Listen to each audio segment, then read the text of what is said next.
Dire à tous ces boyards au Qatar que on a le droit d'aimer qui on veut, on a le droit d'être avec qui on veut. C'est pas eux qui vont décider de notre sexualité, de comment on vit, de comment on a envie d'agir. Alors il y a des coups de cœur qui arrivent, mais il y a surtout un gros coup de gueule aujourd'hui et une nouvelle polémique liée à cette Coupe du Monde au Qatar. On l'avait dit, elle allait nous abreuver, le Qatar, la FIFA. Aujourd'hui, ces brassards One Love, bien sûr, on ne les porte pas pour rien, mon cher Marc. On va pas refaire l'histoire du jour. Tout le monde l'a entendu, l'a vu, l'a lu quelque part peut-être aussi. C'est notre coup de gueule collectif, Marco. Oui, mais c'est surtout quelque chose qu'on doit faire.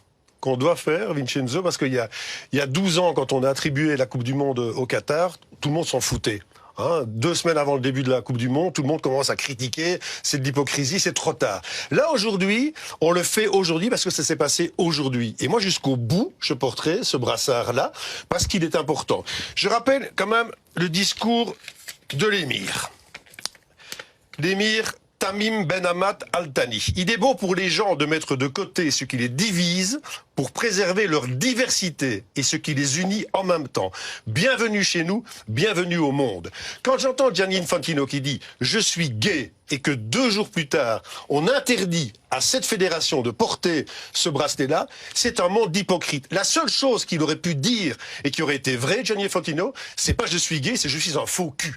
Là, ça aurait été la vérité. C'est un monde de faux cul, c'est un monde d'apparat, c'est un monde de tox, c'est un monde de superficiel. Et ce n'est pas eux le football, ce n'est pas eux la Coupe du Monde. Eux, c'est la FIFA qui ont été nommés par les fédérations et par des présidents de fédérations qui sont nommés par des clubs. Et nous, à notre petit niveau, ici, on a le droit et le devoir même de garder ce brassard-là pour montrer que la démocratie, elle existe. Moi, je suis pas l'esclave du chèque. Je suis pas un travailleur migrant. Je n'ai pas de compte à rendre à cet émir. Je n'ai pas de compte à rendre à Gianni Infantino.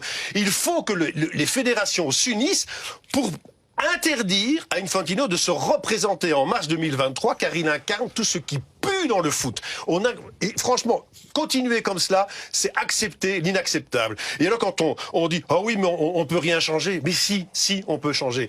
Quand je vois que les fédérations aujourd'hui se retranchent derrière un document commun en disant « On ne peut pas mettre en péril nos joueurs et leur faire prendre le risque de prendre une carte jaune », mais c'est quoi le risque de prendre une carte jaune? Le risque de prendre une carte jaune, c'est de dire à tous ces boyards au Qatar que on a le droit d'aimer qui on veut, on a le droit d'être avec qui on veut. C'est pas eux qui vont décider de notre sexualité, de comment on vit, de comment on a envie d'agir. Non mais moi ça me rend dingue que ça passe comme cela. Et oui, c'est un coup de gueule, c'est un fameux coup de gueule. Et ça, c'est vrai qu'on a l'impression d'être Gérard Jugnot dans Papy fait de la résistance. Mais en attendant, c'est pas. Non mais ce que j'apprécie, c'est que ça te touche au plus profond de ta chair. Là, c'est vraiment les émotions. Et ce matin, et je le dis à tous ceux qui nous regardent, Marc, il m'a appelé dès 11h, dès qu'il a vu ce message sur les réseaux, sur les sites internet. Tu m'as appelé parce que tu m'as dit ça. Il faut qu'on en parle parce que ça me révolte, ça me va loin. On n'est pas en train de faire, t'es pas en train de faire du théâtre ici. Mais non, on est bien d'accord. Non, non. Je trouve que il y a 12 ans, on aurait dû se révolter. Mais là, tout le monde s'en foutait. Et tout le monde était responsable. Toi, tout le monde. Mais là, aujourd'hui, on a l'occasion. On a l'occasion de bouger et de faire bouger les choses.